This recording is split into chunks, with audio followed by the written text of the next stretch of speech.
서울 지하철 6호선 종착역. 65세의 이태식 씨는 30년간 한국철도공사에서 기관사로 일하다 1년 전 정년퇴직한 인물입니다. 이태식은 평생을 지하철 기관사로 살아왔습니다.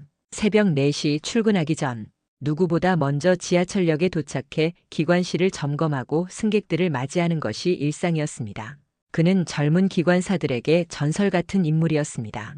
단 한 번의 사고도 없이 30년 넘게 수많은 승객을 실어 나른 베테랑이었으니까요. 정년퇴직을 한 지금 그의 일상은 이전과는 다르게 여유로워졌습니다. 아침마다 아내 민영자와 함께 작은 텃밭을 돌보고 동네 공원을 천천히 산책하는 것이 유일한 일과였죠. 하지만 여전히 일주일에 2번은 습관처럼 지하철을 탑니다. 후배 기관사들은 이태식의 모습을 보면 깜짝 놀라며 반갑게 인사를 건넸습니다. 선배님, 오랜만에 뵙습니다. 건강하시죠? 자네들도 늘 안전운전하고 있지? 자네들 얼굴 보러 자주 오고 싶네. 동료와 후배들에게 그는 언제나 존경과 감사의 대상이었습니다. 정년퇴직을 하던 날엔 이태식의 이름을 딴 작은 상을 만들어 젊은 기관사들에게 모범을 보인 이들에게 주기도 했었죠. 그는 기관사로서의 자부심을 품고 늘 겸손했습니다. 하지만 그런 그에게도 작은 고민이 있었습니다. 자식들이었습니다. 두 아들 모두 결혼해 가정을 꾸렸지만 자식들과의 소통은 자꾸만 줄어들었죠. 이태식과 민영자는 자식들과의 연락이 점점 뜸해지자 마음속 어딘가 허전함이 느껴졌습니다. 애들이 바쁜 거겠지. 우리 때도 그랬잖소. 아내 민영자는 그렇게 위로하며 넘기곤 했지만 이태식은 왠지 마음 한편이 서운했습니다. 그러던 어느 날 이태식은 평소처럼 지하철을 타고 집으로 돌아오는 길이었습니다. 조용한 객실에서 눈을 감고 잠시 과거를 떠올리고 있던 순간 갑자기 머릿속이 핑 돌며 가슴이 답답해졌습니다. 그는 천천히 눈을 뜨고 주변을 둘러보았습니다. 하지만 시야가 흐려지고 숨이 턱끝까지 차오르는 느낌이 들었습니다. 아, 이거 왜 이러지? 이태식은 무의식적으로 가슴을 움켜쥐며 자리에서 일어나려 했지만 균형을 잃고 객실 바닥으로 쓰러지고 말았습니다. 객실 안에 승객들이 놀라 웅성거렸고 곧 기관사가 급히 뛰어나와 그의 상태를 확인했습니다. 이태식 선배님, 정신 차리세요. 선배님. 주변이 어둑해지고 소리가 멀어지며 이태식은 의식을 잃었습니다. 얼마 뒤 응급차 사이렌 소리가 지하철역을 가득 메웠습니다. 그의 인생이 이제 전혀 다른 방향으로 흘러가게 될 줄은 누구도 알지 못한 채 말입니다. 이태식이 응급실에 도착했을 때 병원은 급박한 상황이었습니다. 의료진은 즉시 그의 상태를 확인하며 응급처치를 시작했죠. 그는 여전히 의식을 회복하지 못하고 있었습니다. 의료진은 보호자에게 연락해야 한다고 판단해 그의 휴대전화에서 아내 민영자의 번호를 찾았습니다. 병원으로부터 전화를 받은 민영자는 놀라 숨이 턱 막혔습니다. 손이 떨려 수화기를 붙잡은 손마저 제대로 가누지 못했죠. 가까스로 정신을 차린 그녀는 즉시 큰아들 이승호에게 전화를 걸었지만 아무리 걸어도 승호는 전화를 받지 않았습니다. 민영자의 불안은 커져만 갔죠. 둘째 아들 이승준에게 어렵게 연락이 닿았습니다. 민영자는 급하게 병원으로 와달라고 부탁했고 승준은 짜증 섞인 목소리로 병원으로 향했습니다. 승준은 병원 복도에서 민영자를 만났을 때도 표정이 불편해 보였습니다. 그는 아버지의 상태를 묻기보다 병원비 걱정부터 늘어놓았습니다. 엄마, 아버지 보험은 있죠? 병원비가 얼마나 나올지 모르겠네. 지금 아버지가 쓰러졌는데 병원비부터 생각해야겠니? 민영자의 목소리에는 서운함과 슬픔이 뒤섞였습니다. 승준은 아내 강지혜를 불렀고 두 사람은 복도 끝에서 조용히 이야기를 시작했습니다. 하지만 대화 내용은 점점 이상한 방향으로 흘러갔습니다. 아버지가 가진 땅이 이번에 재개발 지역으로 선정됐잖아. 혹시 무슨 일이라도 생기면 우리 앞으로 명예 이전부터 해야겠어. 그러게요. 만약 아버님 돌아가시면 땅값이 확 오를 텐데 미리미리 준비해야 하는 거 아닌가요? 둘째 아들과 며느리는 아무렇지도 않게 그런 말을 주고받았죠. 병원 복도 구석에서의 대화는 아주 은밀하게 진행되는 것 같았지만 사실은 그 모든 장면을 이태식의 옛 동료이자 기관사 후배였던 정용수가 우연히 듣고 있었습니다. 정용수는 마침 병원을 찾았다가 그 광경을 목격하고 충격에 빠졌죠. 정용수는 자신도 모르게 휴대전화를 들어 그 모습을 영상으로 담았습니다. 심장이 쿵쾅거리고 손은 떨렸지만 촬영을 멈출 수 없었습니다. 그는 복도에서 아들의 냉담한 표정과 며느리의 차가운 목소리를 들으며 마음 깊숙한 곳에서 분노가 치밀어 올랐습니다. 형님이 평생을 바쳐 키운 자식들이 어쩌다 저 지경이 된 거야. 정용수는 촬영을 마치고도 한참을 서 있었습니다. 무엇을 해야 할지 몰라 깊은 혼란에 빠졌죠. 그는 영상을 몇 번이고 돌려보며 분노와 슬픔, 그리고 이태식을 향한 미안함이 뒤섞여 있었습니다. 이 영상을 이태식에게 직접 보여줘야 할지 아니면 민영자에게 전달해야 할지 고민이 깊어졌습니다. 정용수가 그렇게 복도에서 망설이는 동안에도 이태식은 차가운 병실, 침대 위에서 아무런 의식도 없이 가느다란 숨만 내쉬고 있었습니다. 병원 밖으로는 붉은 노을이 천천히 저물고 있었죠. 이 가족에게 닥쳐올 폭풍은 이제 막 시작된 것이었습니다. 정용수는 병원을 빠져나와 집으로 돌아왔지만 온종일 찍은 영상이 머릿속에서 떠나질 않았습니다. 그는 자리에 앉아 영상을 반복해서 재생하며 한숨만 내쉬었습니다. 마침내 결심한 듯 아내에게 조심스럽게 입을 열었죠. 여보, 이걸 민영자 형수님께 보여줘야 할까? 아무리 생각해도 그냥 넘어갈 일이 아니야. 아내는 영상을 보고 충격받아 얼굴이 굳어졌습니다. 어쩌다 애들이 저렇게 됐대요? 형님이 아시면 너무 상처받으실 텐데. 그래도 알아야 하지 않을까요? 정용수 부부는 한참을 고민했지만 쉽게 결정을 내리지 못했습니다. 그 시각 병원 병실에서는 민영자가 침대 옆 의자에 앉아 남편의 손을 꼭 붙잡고 있었습니다. 그녀는 이태식의 얼굴을 바라보며 눈물을 흘렸습니다. 얼굴색은 창백했고 숨소리는 힘겹게 느껴졌습니다. 민영자는 조용히 속삭였습니다. 여보, 빨리 일어나줘요. 당신 없이는 나 혼자 못 살아요. 아이들도 지금은 정신이 없어서 그런 거겠죠. 마음으로는 다들 걱정하고 있을 거예요. 그러나 민영자의 말과는 달리 병실 바깥에서는 큰아들 이승호까지 합류해 두 아들이 또다시 수군거리며 대화를 나누고 있었습니다. 승준아, 아버지 쓰러지신 건 안타깝지만 재산 문제는 확실히 정리해야 돼. 나중에 일이 더 복잡해질 수 있다고. 형 말이 맞아요. 어머니는 순진하셔서 그냥 기다리고 계시는데 우리는 현실적으로 접근해야죠. 두 아들의 목소리는 차갑고 계산적이었으며 병원 복도를 오가는 사람들도 그들을 흘끔거리며 지나갔습니다. 하지만 형제는 그런 시선에도 아랑곳하지 않고 계속 이야기했습니다. 병실 침대 위 이태식은 여전히 의식이 없었지만 그의 곁에 설치된 의료 장비에서 조금씩 뇌파 반응이 올라오기 시작했습니다. 그것은 마치 주변의 소리를 듣고 있는 것 같았죠. 민영자는 아무것도 모른 채 그저 남편의 손을 잡고 눈물만 흘렸습니다. 다음 날 정용수는 결국 병원을 다시 찾았습니다. 그는 주머니 속에 영상이 찍힌 핸드폰을 넣고 고민하며 병실 앞을 서성였습니다. 때마침 민영자가 병실에서 나와 정용수를 발견하자 반갑게 인사했습니다. 용수 씨 왔어요? 도와줘서 고마워요. 당신 형님이 당신 참 좋아했는데 이렇게 돼서 어떡하죠? 민영자의 눈가는 이미 퉁퉁 부어 있었습니다. 정용수는 잠시 망설이다 천천히 말을 꺼냈습니다. 형수님, 드릴 말씀이 좀 있어요. 그런데 여기서 말하기가 좀 그래서요. 민영자는 의아했지만 고개를 끄덕이며 정용수를 따라 병원 휴게실로 이동했습니다. 휴게실에 앉은 정용수는 떨리는 손으로 핸드폰을 꺼내 민영자에게 건넸습니다. 이걸 제가 어제 우연히 보게 된 건데요. 보고 나서 형수님이 직접 판단하세요. 민영자는 불안한 눈빛으로 핸드폰을 받아주었습니다. 이게 무슨 영상인데요? 정용수는 민망하고 슬픈 눈빛으로 대답했습니다. 아이들 얘기예요. 어제 병원 복도에서 나눈 이야기가 담겨 있어요. 민영자의 손이 떨리기 시작했습니다. 그녀는 영상 속에 어떤 충격적인 내용이 있을지 두려웠지만 이것을 꼭 봐야 한다는 사실도 직감적으로 느끼고 있었습니다. 병원 밖으로는 비가 내리기 시작했습니다. 점점 굵어지는 빗줄기만큼이나 민영자의 마음속 불안도 깊어져만 갔습니다. 민영자는 핸드폰을 손에 꼭 쥔 채 한동안 움직일 수 없었습니다. 가슴이 두근거렸고 입안은 바싹 말랐습니다. 영상을 볼 용기가 쉽게 나지 않았죠.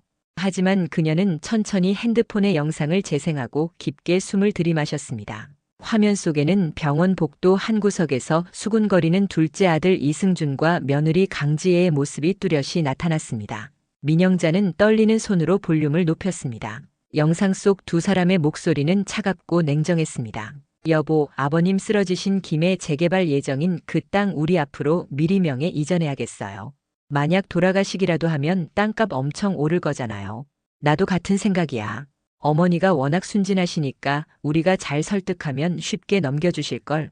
승준과 지혜의 표정에는 죄책감이나 슬픔 같은 건 전혀 없었습니다. 오히려 웃음을 참는 듯 미묘하게 미소까지 번지고 있었죠. 민영자는 그런 아들과 며느리를 보면서 가슴이 미어졌습니다. 믿기 어려웠죠. 평생 성실하고 따뜻하게 키운 아이들이 어쩌다 저렇게 변한 건지, 자신이 뭘 잘못한 건지 끝없이 자책했습니다. 그 무렵 병실에서는 이태식의 옛 동료 기관사들이 단체로 병문안을 왔습니다. 후배 기관사들은 민영자가 자리를 비운 틈을 타 이태식의 침대 옆에서 조용히 말을 걸었죠. 형님이 만들어주신 기관사 장학기금 덕분에 우리 후배들이 정말 큰 힘을 얻고 있어요. 형님께서 퇴직금까지 모두 후배들 장학금으로 기부하신다고 하셨던 거 저희 다 알고 있어요. 꼭 일어나셔서 그 자리에서 저희랑 다시 웃으셔야죠. 비록 이태식은 눈을 뜨지 못하고 있었지만 그의 뇌파가 미세하게나마 움직이고 있었습니다. 마치 자신을 응원하는 후배들의 목소리를 듣고 있는 것처럼 말입니다. 잠시 후 민영자는 병실로 돌아왔습니다. 그녀의 얼굴은 하얗게 질려 있었고 손에는 여전히 핸드폰이 들려 있었습니다. 기관사 후배들은 민영자를 위로하며 조용히 병실을 나섰습니다. 형수님, 너무 걱정 마세요. 선배님 곧 일어나실 거예요. 고마워요. 정말 고마워요. 와주신 것만으로도 큰 힘이 되네요. 기관사들이 떠나고 다시 조용해진 병실에서 민영자는 침대 위 이태식의 손을 잡았습니다. 그녀는 더 이상 눈물을 참지 못하고 낮게 흐느끼며 남편에게 속삭였습니다. 여보, 우리가 뭘 잘못했을까요? 아이들이 왜 저렇게 됐는지 모르겠어요. 당신이 일어나면 무슨 말을 해야 할지 정말 모르겠어요. 병실 창문 너머로 빗방울이 하나둘 떨어지기 시작했습니다. 마치 이태식 부부의 아픈 마음을 대신해 하늘이 눈물을 흘리는 것 같았습니다. 민영자는 긴 밤을 그렇게 남편 곁에서 울면서 지새웠습니다. 한편 정용수는 집에서 잠을 이루지 못했습니다. 영상 속의 충격적인 모습과 민영자의 슬픔이 떠올라 그의 가슴은 답답하기만 했죠. 아내에게 조용히 말했습니다. 형님이 평생을 바쳐 키운 아이들이 결국 저렇게 됐다는 게 너무 속상해. 형수님 얼굴을 다시 볼 자신이 없어. 여보, 당신 잘못 아니잖아요. 그 아이들이 잘못된 거지 당신 탓이 아니니까 너무 자책하지 마요. 정용수는 고개를 떨구고 말없이 긴 한숨을 내쉬었습니다. 그는 내일 다시 병원을 찾아가 반드시 이태식이 눈을 뜨길 바라며 깊은 밤을 보냈습니다. 며칠이 지났지만 이태식은 여전히 깊은 잠 속에 있었습니다. 민영자는 병원 침대 옆을 지키며 지친 기색을 감추지 못했습니다. 아들들은 점점 병원에 오는 횟수가 줄었고 방문을 해도 금방 돌아가곤 했습니다. 민영자는 그런 자식들을 바라보며 깊은 슬픔을 느꼈습니다. 어느 날 민영자는 이태식의 손을 꼭 잡으며 조용히 속삭였습니다. 여보, 이제 그만 일어나요. 나 혼자 이 모든 걸 감당할 자신이 없어요. 당신이 늘 그랬잖아요.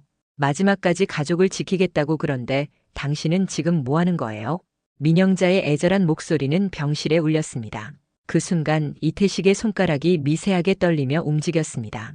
민영자는 놀라서 의료진을 불렀고 의사는 즉시 이태식의 상태를 체크했습니다. 아주 작은 움직임이지만 좋은 신호입니다.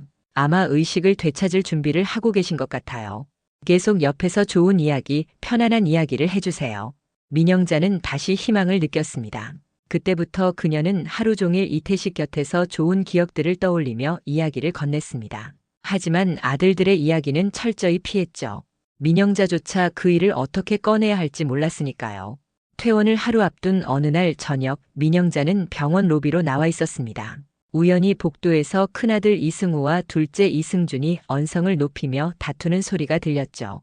민영자는 조용히 숨어 그들의 대화를 엿들었습니다. 형, 나는 계속 신경 쓰여요.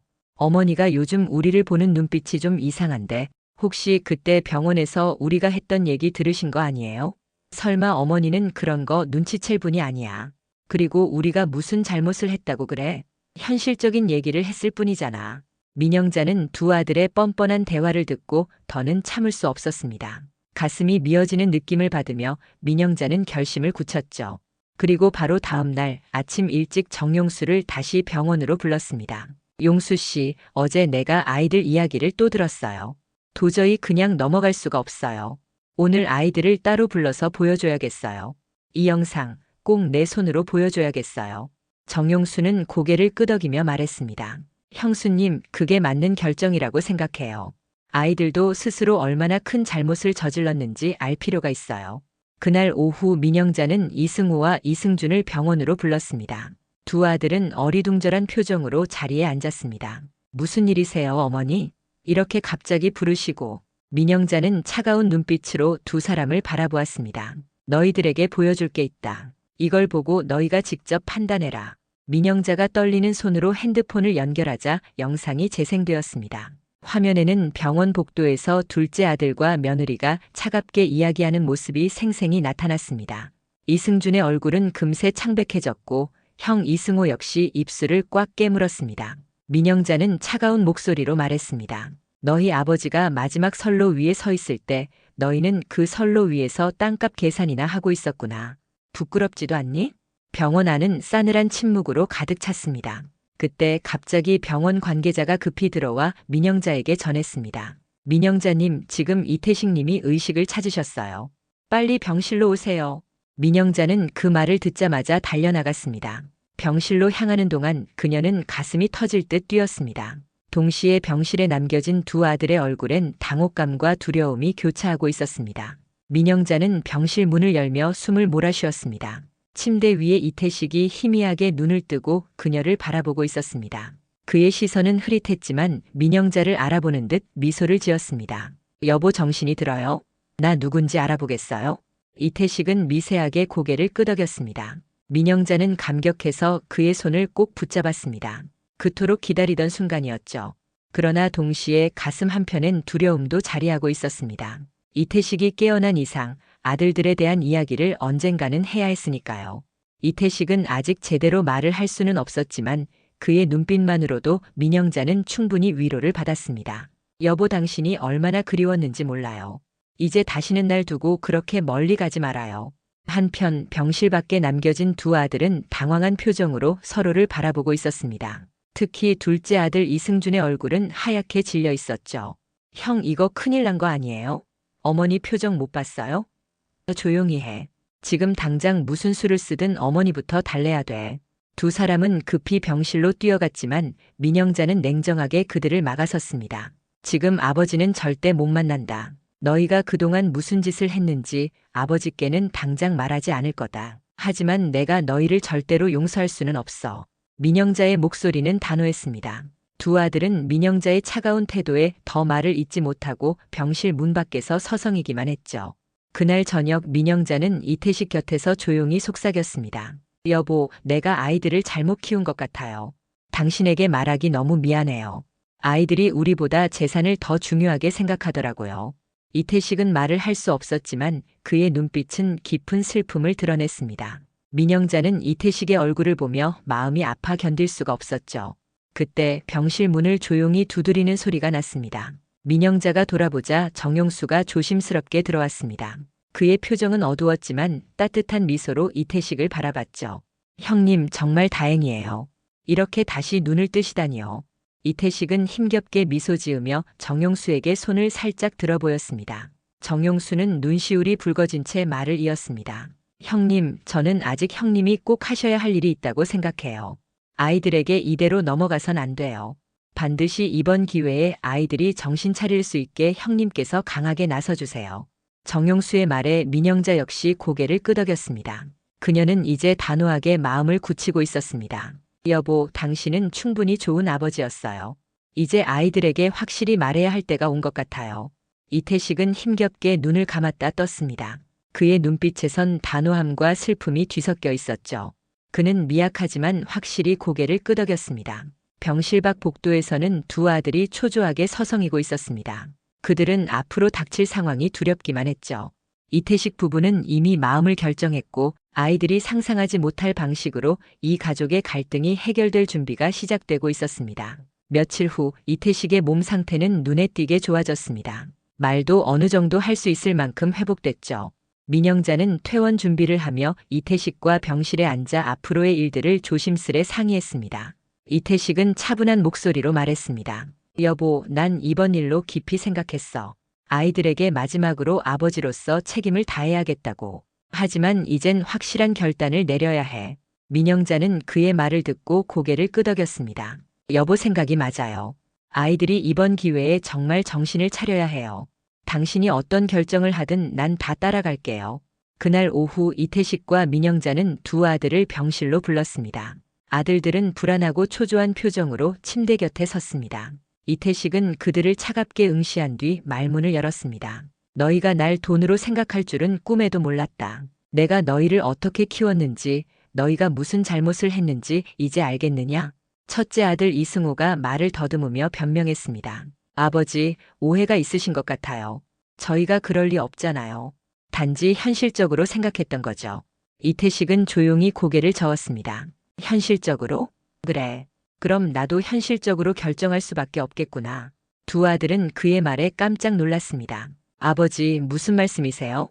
이태식은 침착한 표정으로 다시 말을 이어갔습니다. 내 퇴직금과 우리가 살던 집, 그리고 재개발 예정이던 땅까지 전부 후배 기관사들을 위한 장학재단에 기부하기로 결정했다. 너희에겐 단 한 푼도 주지 않을 거다. 둘째 아들 이승주는 화들짝 놀라 소리쳤습니다. 아버지, 너무하시는 거 아니에요? 어떻게 평생 번 재산을 남들한테 그냥 넘겨요? 이태식은 그를 날카롭게 바라봤습니다. 그 남들이라 부르는 사람들이 나에겐 평생 함께했던 소중한 후배들이고 가족이나 다름없는 사람들이야. 너희들처럼 아버지가 죽기만 기다리는 아이들이 아니라. 민영자 역시 담담한 목소리로 덧붙였습니다. 너희들에게 마지막 기회를 주려 했지만 너희가 끝까지 실망을 안겨주는구나. 이제 와서 후회해도 늦었다. 너희들 스스로 이 상황을 만든 거야. 두 아들은 더 이상 말하지 못하고 얼굴이 창백해졌습니다. 결국 이승호와 이승주는 고개를 숙이고 병실을 떠날 수밖에 없었죠. 그들이 떠난 뒤 병실 안에는 무거운 정적이 흘렀습니다. 민영자는 이태식의 손을 잡으며 조용히 위로했습니다. 여보, 당신 잘못 아니에요. 우리가 너무 늦게 깨달은 거죠.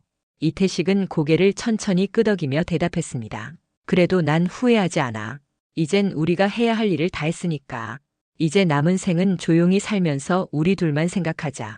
병실 밖 복도에서 정용수는 두 아들이 황급히 병원을 떠나는 모습을 지켜봤습니다.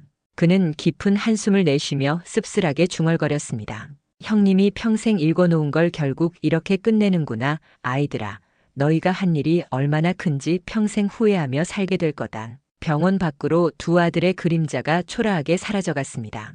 그들의 뒷모습은 이제 더 이상 회복될 수 없는 가족의 결말을 의미하고 있었습니다. 몇 달 뒤 이태식과 민영자는 조용한 시골 마을의 작은 전원주택으로 이사했습니다. 평생 바쁘게 살아왔던 두 사람은 그곳에서 오랜만에 여유롭고 평화로운 나날을 보내고 있었죠. 마당에는 작은 텃밭이 있었고 아침이면 산새들이 찾아와 지저귀곤 했습니다. 이태식은 매일 아침 아내와 함께 텃밭에서 일하고 오후에는 마을 근처를 산책했습니다. 때로는 정용수가 찾아와 함께 차를 마시며 옛날 이야기를 나누기도 했습니다. 그러나 두 사람의 마음 한편에는 언제나 자식들에 대한 씁쓸한 감정이 남아 있었죠. 그러던 어느 날 큰아들 이승우와 둘째 아들 이승준이 처음으로 그들의 집을 찾아왔습니다. 조심스러운 걸음걸이와 무거운 표정으로 현관 앞에 선 아들들은 머뭇거리며 인사를 건넸습니다. 아버지, 어머니, 저희 왔습니다. 이태식은 마당에서 그들의 목소리를 듣고 천천히 걸어 나왔습니다. 민영자도 조용히 그의 곁에 섰죠. 두 사람은 아무 말 없이 아들들을 응시했습니다. 어색한 침묵 끝에 첫째 아들이 어렵게 입을 열었습니다. 아버지, 그동안 정말 죄송했습니다. 저희가 너무 큰 잘못을 했어요. 돌이킬 수 없다는 걸 알지만 그래도 사과드리고 싶어서 찾아왔습니다.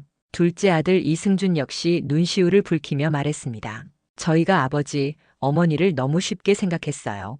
용서받기 힘들다는 걸 알지만 앞으로 조금이라도 달라진 모습을 보여드릴 기회를 주시면 좋겠습니다. 이태식은 조용히 두 아들을 바라보며 한동안 침묵했습니다. 민영자는 옆에서 가만히 그를 지켜봤죠. 이태식은 잠시 후 천천히 말했습니다.